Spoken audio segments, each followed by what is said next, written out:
Hello and a warm welcome to Federal's special program, Capital Beat. It's the D-Day in Rajasthan, which has gone to polls in a single phase today. It's a clear contest between BJP and Congress this time, spread across 199 seats, not 200. And Congress is locking horns with BJP. Gehlot's 7 guarantees versus BJP's promise. And to top it all, Modi has been the main face of the campaign in Rajasthan to the extent that BJP sidelined former Chief Minister Vasundhara Raje. Now, I was just looking at the data coming from the Election Commission till 3 p.m. The voter turnout has been 55.63%. Of course, it is bound to increase, and we do not know what the exact figure would be by, say, about 8 p.m. But what does this voter turnout indicate? Are we seeing visible signs of change on the ground? That's the million-dollar question. And I have with me 3 prominent journalists today who have been to Rajasthan, who have sensed what the flow on the ground is. We have with us senior journalist from Rajasthan, Anil Sharma. Thank you so much, Anil. We have Sandeep Phukan, senior journalist and editor, of course, with The Hindu. Thank you so much, Sandeep. And we have Gyan Verma, our senior reporter and journalist from The Federal, who also has been to Rajasthan. Thank you, Gyan, for so much for joining. But let me begin with Anil to get a sense of what's really happening on the ground. And since morning, the kind of voter turnout we have seen till 3 p.m., the data which has come in, what does it really indicate? Are people really voting for Congress and Gehlot? Or as what one of the BJP spokespersons I was speaking to on some other platform, and then he said, "Is बार तो BJP की सरकार 100% बन रही है." What he said was that this time BJP is forming the government 100%. He was sure of that. Yes, Anil. If someone says so, yes, a spokesperson can say this thing, Hamari Sarkar ban rahi hai, Congress is not going to form the government, or Congress spokesperson saying that we are forming the government. It's very difficult. I'll tell you, this is the first time I've put in 34 years in journalism in Rajasthan. I know it for sure. This time it's impossible to predict which party is going to win elections in the end. Because it depends on the voting percentage too. Because Bhaskar Digital did a story which was very analytical and which clearly showed that if voting percentage exceeds by 3 to 6%, usually the opposition, that is BJP, wins. If the voting percentage drops by 1% or more, then Congress wins. So their study, I'm going by their study, and because they've done from 1998, most probably from 1998 to 2018, if I'm not wrong. So what I think is it's very difficult to predict. Even Satta market looks confused to me. We used to take Falodi Satta market as a benchmark, but I think that is also very confused. And even, if you ask the leaders of political parties, these political parties, one thing is common is you ask anyone in Rajasthan, they'll say Ashok Gehlot bahut badhiya. He's a very nice man. He's done very good policies. But if you ask them who are going to vote which party, they will be silent. In majority of cases, they'll be silent. So my take right now, if you ask me, it is very difficult to predict. It is 50-50. I don't even know which party has got an edge as of now. But I think by late night, it will be clearer to me because, when I went to vote, it took me exactly a minute to vote. And why was that? People were well, decided before coming to the polling booth that I have to press this button. So it was going very fast and very smooth. That is why I say people have already... sorry to interrupt you. You said that, it seemed that people had made up their mind if they're just taking, like you went out for voting. You said you just took a minute to cast your vote and come out. So likewise, if it's happening with everyone in Rajasthan, so does that mean that either people are 100% sure of Gehlot's delivery in terms of the schemes which they have offered, or they are 100% sure that they have to change the government? It can be either ways, you're saying. Yes, it can be either ways because Rajasthan has been a pendulum state. And what BJP thinks is very surprising for me. You look at their, canvassing or campaigning in Rajasthan. It was kind of quite a loose campaign they had this time because they were banking on only one thing, that in Rajasthan, government changes after every 5 years. So they were banking on it. Their manifesto was not as, I'll say, with weight as Congress was. Because Congress has promised to give you Chiranjeevi, that to health insurance scheme, that to 50 lakhs.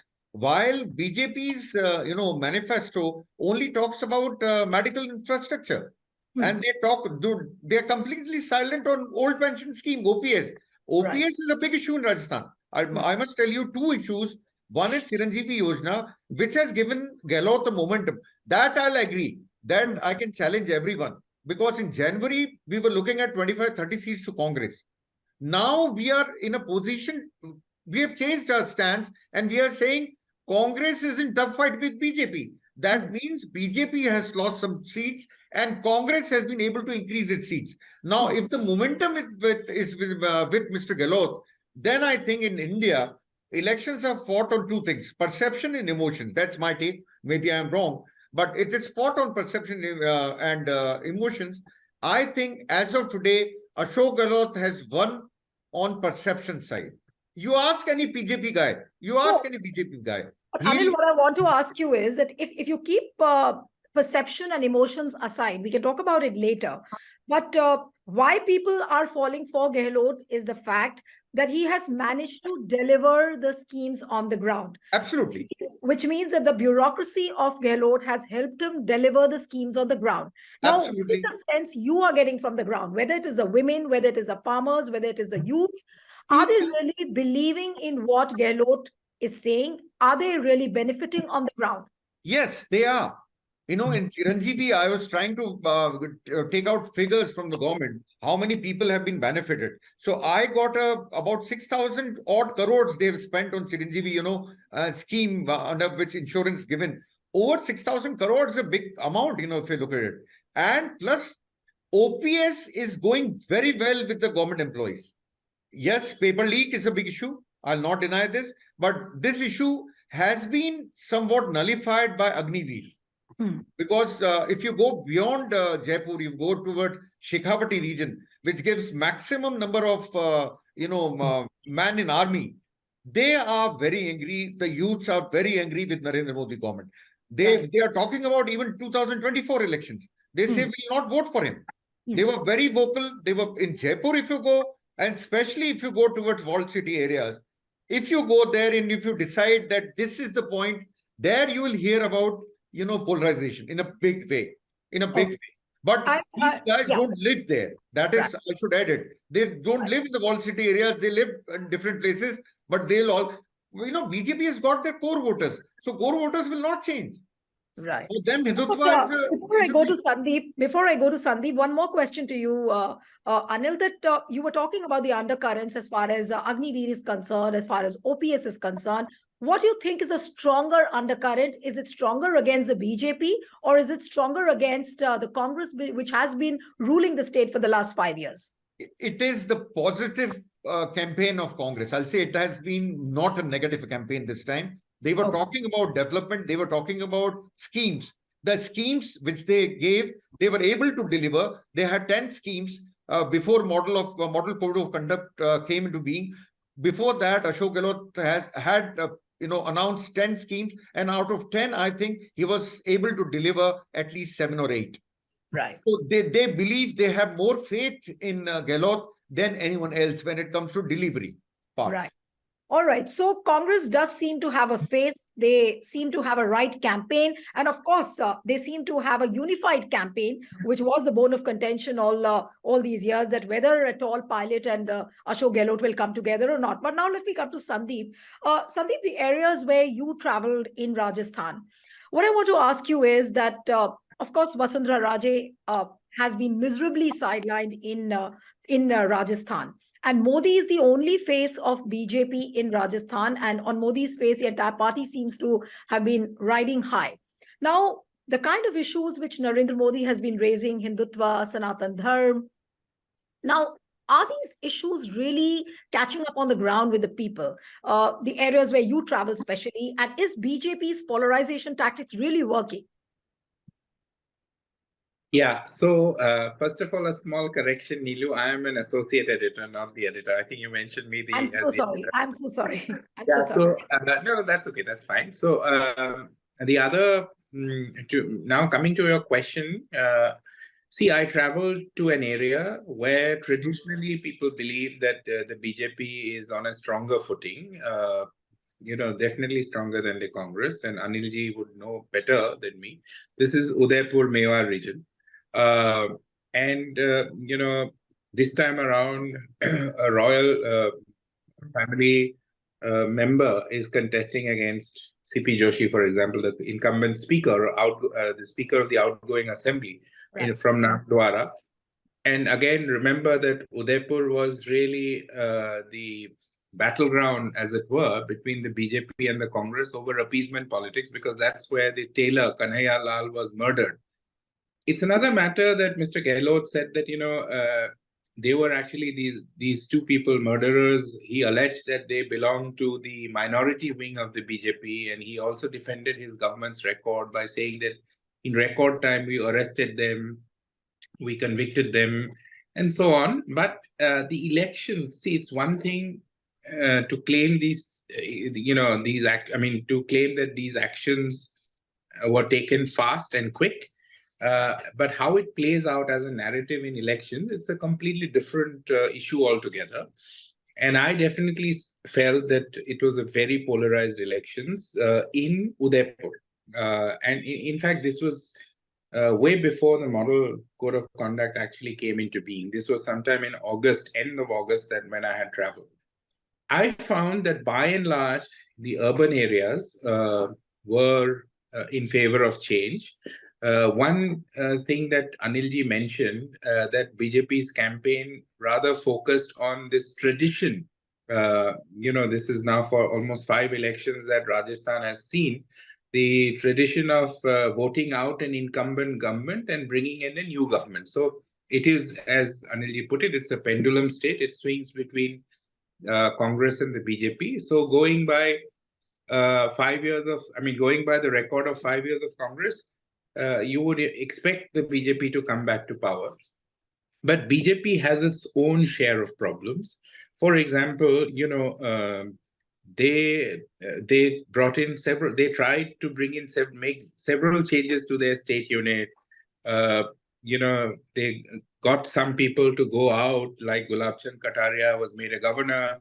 They experimented with Gajendra Singh Shekhawat, as you said, and it's well known that Vasundhara Raje Scindia was certainly the tallest leader. She was not given the kind of prominence that she perhaps expected, or her supporters for sure expected her to be projected as a chief ministerial candidate.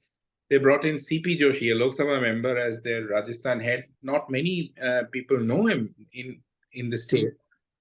These are the reasons why the BJP had to, by and large, depend on the charisma of Prime Minister Modi, and he's been the chief campaigner. So coupled with Prime Minister Modi's, personality-driven campaign, history of Rajasthan's, changing tradition of history of the tradition of Rajasthan changing governments every 5 years. The BJP is hoping that it will come to power, but it's a fact that there is a divide as well in terms of rural urban areas, because certain deliveries, like for example, even Chiranjeevi scheme, I found was a game changer. That was clearly, and people, I completely endorse what Anilji said. People actually praised the schemes. They even praised the chief minister, but they had a problem with their local MLA. And if you recall, in fact, this is a story that we had filed a couple of days ago in the Hindu, that Ashok Gehlot actually is aware of this. He may have decided to go with his incumbent MLAs because many of them saved his government during the July 2020 rebellion by Mr. Pilot. But he's aware that many of these people face strong anti-incumbency, and that's why he made a statement, he made an appeal saying that मैं सारे 200 सीटों में तो नहीं जा पाया, in fact 199 पे election लड़ रहे हैं. So on 199 seats, he says that he pitched himself as a candidate for all the 200 assembly seats. He said that, what has happened, forget about it. If you want these schemes to continue, then you have to consider that I am your candidate in all the seats. So there is an element of acknowledgement here by the chief minister that and he said that don't go for your local factors. Consider I am the person who's delivering all these schemes. Consider that I am your candidate from your constituency. I would say that's an acknowledgement of anti-incumbency in many of these seats. We will have to see how it plays out. I think that is going to be a very crucial factor for the Congress. If they don't do as well as they expect it to be, then that would be one of the major factors, anti-incumbency by many of the current MLAs. I mean, anti-incumbency faced by many of the current MLAs. Right.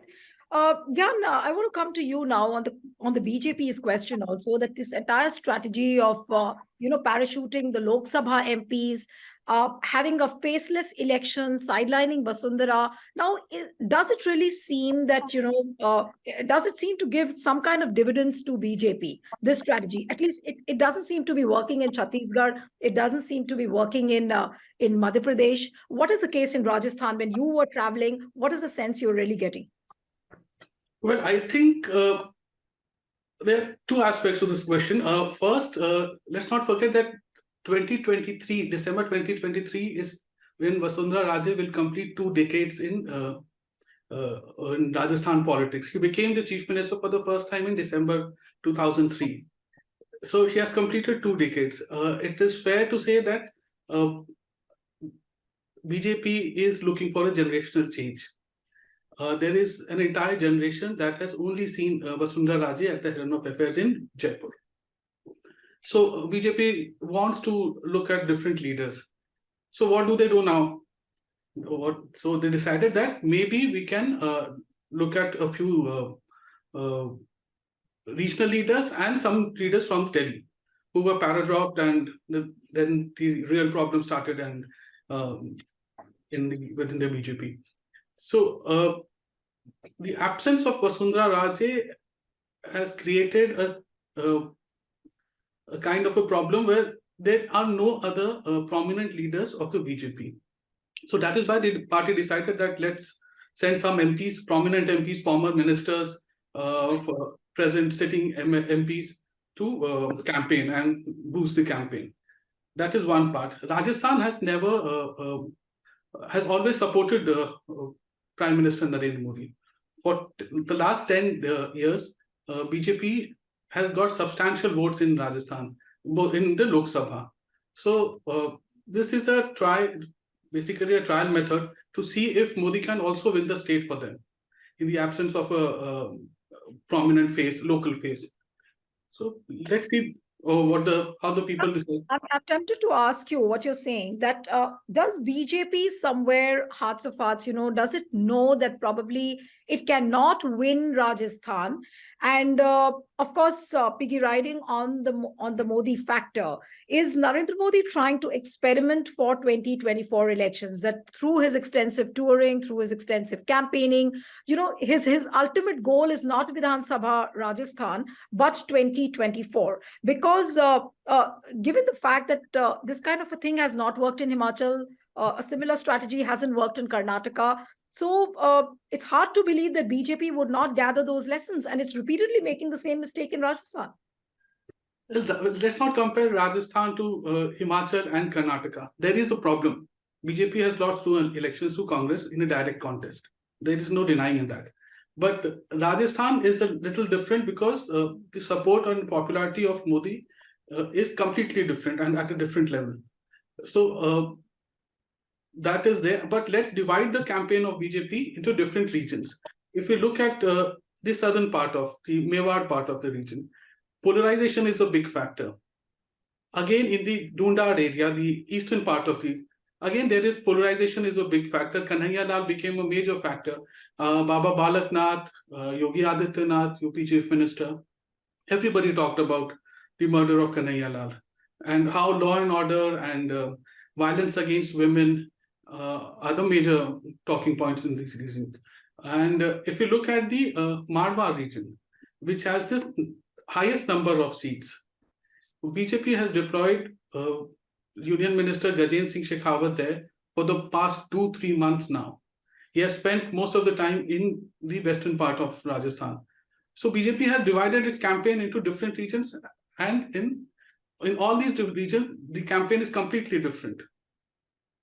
So it is unfair to say that if Himachal or Karnataka can be repeated in Rajasthan. Rajasthan is different and it should be treated. But what is your sense? Do you see a sense where you could say that probably BJP still stands a chance on the ground? I don't know. I will not predict this, but let me tell you something. I went to when I was in Jaipur, I met some of the people who are part of the, who had sent the report, intelligence report to the Chief Minister, sitting Chief Minister. In their report, they have categorically said that BJP has an edge. So BJP has an edge. That's that is the report which the Rajasthan police has sent to the Chief Minister. Right. All right. Now, yeah. All right. All right. So the first round of chat which we've had with all the three of you, it does seem like the contest is not very easy. Now, let me come to Anil now. Just 24 hours before the polling, we've seen one video of Ashok Gehlot where he's talking about "Main bhi Rajasthani," and that's an emotional video which has been doing the rounds. It is viral now. This Rajasthani card which Ashok Gehlot is trying to play or is seen to be playing, is that the last ammunition which he is having in his hand to allure the voters towards Congress? Basically, if you look at it, it's not the last, because the video with this advertisement on social media, which you're talking about, Dil Hai Rajasthani. It was Dil Hai Rajasthani. And I think they were a bit delayed. Congress was a bit delayed to come up with it. Though they had songs on the same lines and they were playing songs, on these DJ Walas or everything. But I still feel it came a bit late. Otherwise, it would have worked somewhat, I'll not say completely, but somewhat in favor of Congress. Because ultimately in Chhattisgarh also it happened as Chhattisgarhia. In Rajasthan, we are talking about Rajasthani Asmita. Because as a Rajasthani, I am a Rajasthani. I understand Rajasthani is very much, in comparison to others. We love our food, we love our culture, we love our heritage. So we love Rajasthan. And if you ask any of the Rajasthanis, they'll always reply, we are proud Rajasthanis. I think Congress has played this card quite late. A. B, you're talking about a thing which Sandeep ji said, I fully agree. What Ashok Gehlot video said, which he, a couple of days back or about a week back, came out with, that don't look at the MLAs, vote for me, keeping in mind me, Ashok Gehlot. And then Anil, what you are saying that what you're calling it a delay could be a very well thought out strategy by the Congress, so that they can outsmart BJP and don't give a chance to BJP at all to come back at them. That is right. But has this thing reached to the masses, to the voters? Did they have this much of time? Right. That is my question. That is what I'm questioning. Two things I'm questioning from Congress. The other one is, why manifesto by Congress were delayed. It came just 4 days before the voting. So have you delayed it? And is it not going to affect you? I think it will. Now, the latest video, which many people saw yesterday, which was tweeted or rather on X, on Ashok Gehlot's personal handle, was Sachin Pilot's appeal, asking people to vote for Congress, which I consider to be a major thing, frankly. Otherwise, Gujars were moving towards BJP. I think, I'll not say that all Gujars will come back to the fold, but I think some of the Gujars now, it will be 50-50. We have got about 7% of Gujars in Rajasthan. So it is going to be 50-50. I think so. And, when Sandeep said about, Mewar has always been a RSS Gad, kind of a RSS area, completely. This time I feel, Sandeep ji, I'll also answer to you. This time I feel, there is something, I think Congress may take out seats, The mistake they did was again in travel belt of Rajasthan, the Dungarpur and Banswara, where BTP or BAP looked stronger than Congress. They should have entered into some kind of, some kind of arrangement with them so that they could have performed better in the tribal areas, but which they failed. Again, they did not even go for. There are about 30 seats where these smaller parties are having a prominent role. And there are about 6 smaller parties, which includes BSP, Bharati Tribal Party. Then you have Hanuman Beniwal's RLP. There are about 6 parties spread across 30 seats. Now, do you think that is going to have an impact on the prospects of Congress and BJP both? Yes, absolutely. Because I think all these parties plus the rebels, BJP has Rebels got on 31 seats. Rebels on 31 seats. Rebels, Rebel are on about 30 seats. BJP rebels are fighting on 30 seats. Congress rebels are fighting on 23 seats right now. They are going to make a big difference. I must tell you, they are going to make a big difference. And all these opinion polls which are coming up, they should be about 7 or 10 days ago. They should have taken the data, then analyzed it, then they should have come out with it. I think they are going to, because all of them have forgotten about the rebel factor. All of them have forgotten about the others, which you call BSP. They won 6 seats in the last elections. Majority of seats were won nearer to the UP border, Right. The BSP, RLP, which is combined with Chandrasekhar's party. So it is again a big thing in Rajasthan. And the third and a major is your CPIM, which always wins about 3 to 4 seats. So that is going to make a difference. Rebels plus these. How many of rebels win? Because some of the independent candidates who they are fighting as independent candidates are really into a winnable position as of today. And all of them are from BJP. Because there was solely one candidate from Muslim community called Yunus Khan, who used to be very, very close to Vasundhara Raje earlier. He used to be a minister in a cabinet. He was denied a ticket. He's fighting as independent from Didwana in Nagaur district. I think that guy is going to do very good. I don't know will he win or not, but at least he'll do very good. That's my take on him. Again, if you look at Kailash Meghwal, who was speaker during the Vasundhara Raje's cabinet, Vasundhara Raje's government, he's over 80, but he's fighting it. He's fighting it out, and I think he's going to win, because again, the Dalit factor here has played a major role. So if you look at it, you feel both the parties standing on. That is why I said, in your previous show, सिक्का है खड़ा हुआ है. शोले को ध्यान करिए, सिक्के को उछालिए, डेजर्ट के अंदर खड़े हैं, सिक्का जाके ऐसे खड़ा हो जाता है. It does not go this way, it does not go that way. So I don't know where this sikka is going to go, frankly. Okay, so I feel shuddered, but to ask you this question now, Sandeep, that is Rajasthan heading towards a hung verdict? Can it be a possibility if it's a really neck and neck fight? And of course, these smaller parties could play a prominent role. The rebels could impact the elections. Are we heading towards a hung assembly then? Well, let me answer it slightly differently. If one has covered Rajasthan elections, one thing is very clear that by 6 months before the elections happen, actually you get to know that this government is on its way out. And there is actually no fight left. That they're going to lose. But this has not happened with the Gehlot government. They're still putting up a huge fight. Though I agree with your reporter, your colleague, that even in Congress internal circles, they expect the BJP to have an edge. I've had discussions with senior Congress leaders who believe that the BJP has an edge at the moment, but they don't know how all these rebel factors, Vasundhara being sidelined, how all that is going to play out.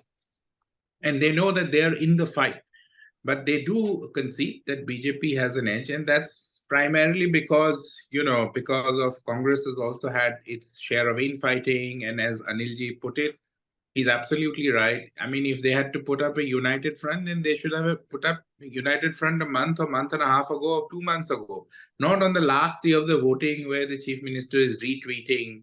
The Gujars were angry. So, and even the Rajasthani Asmita angle, it came too late. I mean, these things take time to percolate and reach the voter to have an emotional connect. So it's a difficult election to call. And hung assembly is a possibility that somebody has, told me. But I would still say that, I mean, from my visiting the ground and speaking to people, I would still give the BJP an edge as of now. Okay, so you're giving an edge to BJP. Now, Gyan, I'm trying to just recall one video which I saw of Amit Shah's rally. And there is one man who's telling Amit Shah that please don't criticize Ashok Gehlot, don't criticize Sachin Pilot. So what does that mean? If that video is out, it's viral, people have been watching it in huge numbers. What does that show? That is there a realization within BJP that, look, boss, it's Gehlot's delivery which can really give Congress some edge on the ground? The impression I got while I was in the eastern part of Rajasthan is that Gehlot, the promises, the beneficiary politics or the populist schemes of the government have done their work. That has reached to people. But Gehlot is fighting alone. He is the lone ranger of the Congress party. There is no Sachin Pilot. There is no CP Joshi. If we compare the 2018 and 2023 elections, then Sachin Pilot had toured the entire state twice, 1 year before the election. Did that happen this time? So in some areas of in the eastern region, there were slogans like Sachin tumse bair nahi, Congress teri khair nahi, especially among the Gujar population. Yes. So I think there are problems within the Congress. Gehlot has done a lot of work. The beneficiary politics will challenge the might of electoral machine of BJP. But let's see which way the... Right. So it's really crucial. We can't even hazard a guess as to which party has an edge in Rajasthan. Really difficult is what Anil is saying, that this time it's very difficult to predict Rajasthan elections. But yes, 3rd of December is the counting, and we would come to know who is forming the government. So I'm not even going to conclude and say that which party has an edge. See all the three of you again on 3rd December. Thank you so much, Sandeep Phukan, Anil Sharma, Gyan. Thank you so much for joining. And one appeal to the viewers who are watching this discussion, subscribe to our channel, send us your feedback, and stay tuned to The Federal. Thank you.